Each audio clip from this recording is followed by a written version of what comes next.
어젯밤 우리 축구대표팀 경기 여러분 보셨습니까? 16강전, 아시안컵 16강전 바레인과의 경기였는데 2대1로 이겼어요. 8강도 진출했어요. 근데 잘 된 건데 잘 된 건데 경기를 직접 보신 분들은 뭔가 좀 아쉽다, 찜찜하다. 피파 랭킹 차이가 얼만데 그거 생각하면 경기가 좀 답답했던 거 아닌가? 이런 얘기들을 하십니다. 사실 아시안컵 우승을 노리고 있기 때문에 시작은 지금부터거든요. 8강부터거든요. 정말 우승까지 갈 수 있을지, 고비는 뭔지 이분과 함께 짚어봅니다. KBS 축구 해설위원 한준희 위원 연결을 하죠. 한준희 해설위원님 안녕하세요. 네, 안녕하세요. 연장전까지 갔습니다, 결국은. 네, 안도의 한숨을 내쉬는 아침입니다. 안도 일단 총평 어떻게 보셨어요? 네, 방금 전에 이제 앵커께서 찜찜하게 이겼다라는 말씀을 하시기는 했지만 사실 찜찜하게 이겨도 결국 이기는 게 중요하다는 생각을 합니다. 그리고 지금 16강에 들어서서 모든 경기들이 뭐 이란 대 오만전 딱 한 경기 제외하고는 모두 한 골 승부 내지는 연장전 뭐 승부차기 승부가 이어지고 있기 때문에 우리만 고생을 하는 것도 아니고 또 축구가 이렇게 찜찜한 경기들을 거치면서 또 우승팀을 가리는 것이다 라는 말씀은 또 드리고 싶습니다. 여러분 너무 찜찜해하지 마시랍니다.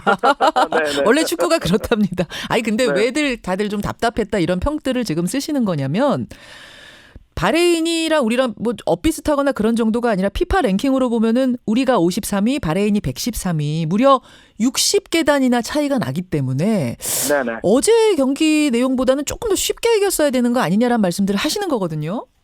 네, 물론 외관상 전력을 보면은 그 말씀이 맞는 거죠. 그리고 어제 경기를 냉정하게 평가해 보자면 우리는 갖고 있는 거를 우리는 100이라고 할 때는 정말 한 70 정도 경기를 했고 바레인은 사실은 전술적 움직임이나 이런 측면에서 봤을 때는 전반전 어느 순간까지만 해도 바레인이 판정승처럼 느껴질 정도로 바레인은 오히려 자신들의 경기를 잘했거든요. 그래서 전체적으로 우리는 여전히 선수들이 정상의 상태에 올라있지 못하고 반면에 바레인은 전술적 수행 능력이 상당히 좋았던 경기였던 것만큼은 틀림이 없습니다.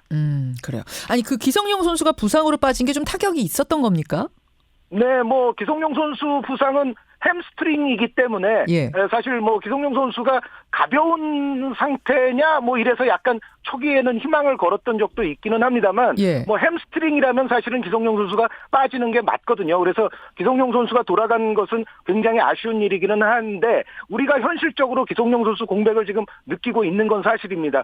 후방에서 좀 더 빠른 템포와 좋은 시야로서 롱패스를 정확하게 뿌려줄 수 있는 기성용 선수가 부재하다는 것은 전체적인 우리의 공격 다양성이라든가 공격 템포의 문제에 있어서는 안 좋게 작용하는 게 사실입니다. 그 기성용 선수가 좀 더 머물면서 우리가 결승까지 올라간다든지 그런 경우에 뛸 수는 없는 부상인 거예요? 가야 되는 거예요?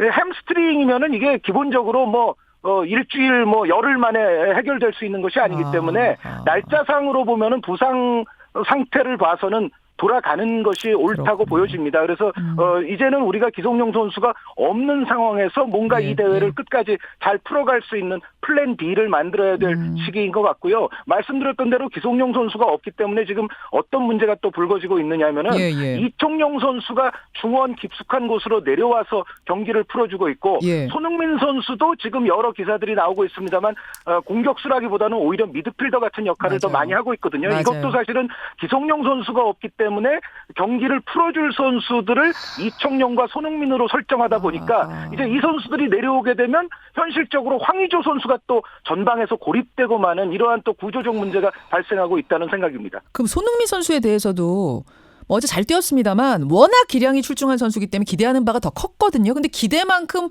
어제 못해준 거 아니냐라는 평들이 밤새 막 인터넷상에 쏟아졌어요. 근데 그것에 대해서는 뭐 어쩔 수 없다고 보시는 겁니까? 위치상? 제 생각에는 이제 한 두 가지 정도 말씀을 드리자면요. 말씀해 주신 대로 손흥민 선수가 역시 최적의 기량을 발휘할 수 있는 위치는 좀 더 전방 쪽이라는 생각인데 지금 우리 팀의 어떤 구성상 손흥민 선수가 빌드업 공격 전개까지도 좀 도와줘야 되는 그런 상황이 되고 말았거든요. 그래서 예, 예. 그런 부분도 있고, 그리고 또 저는 사실은 여전히 좀 아쉬움을 갖고 있는 부분이 예. 중국과의 조별리그 마지막 경기에서는 손흥민 선수 활용 시간을 최대한 줄였어야 된다는 생각인데, 맞아요. 계속해서 잉글랜드에서 강행군을 펼쳐온 손흥민 선수를 중국전에 기용을 함으로써 사실 충분한 휴식을 주지 못했다. 그러니까 예. 지금 현재 손흥민 선수의 몸 상태가 정상이 아닌 것이 특히 어제 후반전이라든가 연장전에서는 좀 극명하게 노출됐다는 생각입니다. 왜 그랬을까요? 그거는 감독이? 이제 우리가 필리핀전, 키르기스탄전을 잘 치르지 못했기 때문에 뭔가 중국전에서 확실하게 조 1위를 하고자 하는 열망에서 손흥민 선수를 기용한 것으로 보입니다만 지금 장기적인 관점에서 지금 16강, 8강 예, 또 앞으로의 이제 결승까지 봤을 때는 역시 손흥민 선수를 그 타이밍에서는 조금 쉬게 해줬어야 되지 않느냐라는 아쉬움이 아직은 좀 남아 있습니다. 결과적으로는 좀 아쉬움이. 예. 그 네네. 당시로서는 감독이 절박해서 그랬겠지만 지금 와서 보면 좀 그럼요. 아쉬운 네네. 그런 상황. 이승우 선수는 왜 그렇게 기용을 안 하는 건가요? 라는 지금 문자도 들어오는데. 네. 하지만 이승우 선수를 이제 어제는 정말 급박한 상황에서 기용을 했었죠. 그렇기는 합니다만 지금 앵커께서 말씀해 주신 대로 벤투 감독이 이승우 선수를 지금까지는 이승우 선수가 지닌 장점보다는 이승우 선수가 보여줬던 단점 같은 부분을 벤투 감독이 더 많이 봤던 것 같아요. 그래서 이승우 선수가 애초부터 사실은 원래 발탁된 멤버도 아니었고 나상호 선수의 부상으로 인해서 추가 발탁이 됐었는데 예. 그럼에도 불구하고 여전히 벤투 감독은 이승우 선수의 장점보다는 단점을 좀 많이 보고 있는 것 아닌가라는 생각이 드는데 이거는 뭐 전적으로 감독의 자신의 어떤 구상하는 전술 그리고 움직임 예. 그리고 팀의 스타일의 문제이기 때문에 예. 사실 뭐 제가 이거를 가타부타 이야기할 것은 아니라는 생각은 합니다. 아니 중국전 때 3연속 벤치 지키게 되자 이승우 선수가 물병 걷어차고 뭐 정강이 보호대 던지고 좀 그랬었잖아요. 근데 이게 조금 대표팀 분위기는 지금 괜찮아요?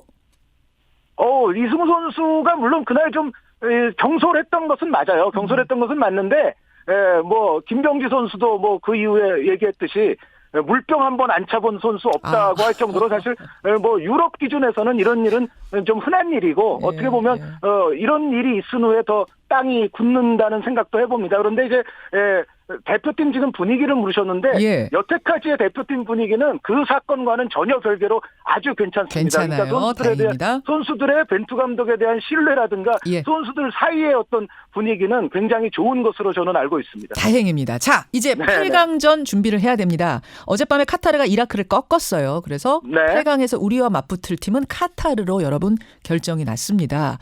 근데 지난해 러시아 월드컵에서요. 우리가 카타르한테 졌어요. 2대3으로. 네. 그거 어떻게 전망하세요? 8강전. 이제부터 만날 팀은 이제 카타르 그리고 그 다음에는 아랍에미리트 아니면 호주가 되겠죠. 그리고 이제 그 다음에 결승을 간다면 이제 저쪽에서 올라올 팀 중에 하나인데 이제부터는 정말 한 경기 한 경기가 결승이라는 생각으로 임해야 되고 특히 카타르 같은 경우에는 이번 때에 들어서 가장 인상적인 퍼포먼스를 지금까지 수행해온 팀입니다. 그래요? 전체적으로 지금까지 모든 4경기에서 4승을 거두는 동안 11골을 득점을 하고 한 골도 실점을 하지 않았거든요. 예. 그리고 여태까지 우리가 조별리그 및 바레인 상대와 카타르가 다른 부분은 뭐냐면 여태까지 우리가 상대했던 4팀은 사실은 최전방의 득점력, 결정력이 그렇게 좋은 팀들은 아니었어요. 그런데 반면에 카타르의 경우에는 지금 최전방에 굉장히 잘하고 있는 공격수가 무려 3명이나 있습니다. 그래서 전체적으로 우리가 카타르전에서는 정말 한치의 실수라든가 특히 수비 진영에서 미드필드 진영으로 볼을 전개시킬 때 실수가 나오게 된다면 카타르에게는 우리가 좀 치명적인 상처를 입을 수도 있다라는 말씀을 드리고 싶습니다. 쉽지 않네요. 지금 말씀 종합해보면. 네, 쉽지는 않은데 전체적인 전력의 밸런스는 우리가 좀 좋아 보입니다. 카타르가 공격이 강한 반면에 카타르 역시도 수비 쪽에서는 좀 실수 장면들이 꽤 있거든요. 그리고 우리와의 대결에서 카타르가 주전 11명 중에 중요한 선수 2명을 잃게 돼 있습니다. 왼쪽 측면 수비로서 굉장히 공격 가담 능력이 좋은 압델카림 하산 선수 그리고 수비형 미드필드의 중심이라고 볼 수 있는 모디보 선수가 우리와의 경기에서는 경고 누적으로 빠지게 되거든요. 이러한 부분도 카타르에게는 아킬레스건이 될 겁니다. 이겨야 될 텐데 몇 퍼센트 보세요? 이길 확률. 우리 전력으로 객관적으로 봤을 때. 냉정하게 봤을 때 우리 상태가 지금 아주 좋은 건 아니지 않습니까? 예, 예. 그래도 우리가 한 60% 정도, 6대4 정도로는 대한민국이 우세한 승부라고 예측을 합니다. 그냥 희망이 아니고 객관적인 거죠. 예, 객관적인 거죠. 원래 더 희망으로 하면은 한 8대2 정도도 그렇죠. 하고 싶은데. 희망으로 하면 저는 100 하고 싶은데. 상태가 좀 덜 좋고, 카타르는 주력 선수 2명이 빠지긴 하지만 전체적인 또 팀 상태와 공격력이 날카롭기 때문에 예. 제가 6대4 정도로만 말씀을 드렸습니다. 알겠습니다. 네. 한진희 해설위원이 지금 청취자 신통방통님도 그렇고 문자 많이 주시는데 그 베트남하고 일본하고 붙게 됐잖아요. 네네네. 네, 뭐 일본이야 우리 축구에 있어서 뭐 이제 굉장히 라이벌이고 또 베트남은 박항서 감독 가 있고 이렇기 때문에 그 경기가 관심이 갑니다. 어떻게 네, 예상하세요? 우리 입장에서 대리 한일전 같은 느낌도 이제 주는데요. 살짝. 이 경기는 객관적인 액면가의 전력으로는 일본에게 우세가 있는 것은 사실입니다. 하지만은 그렇죠. 베트남이 이번 대회 참여한 팀들 가운데 평균 연령이 가장 낮은 팀이거든요.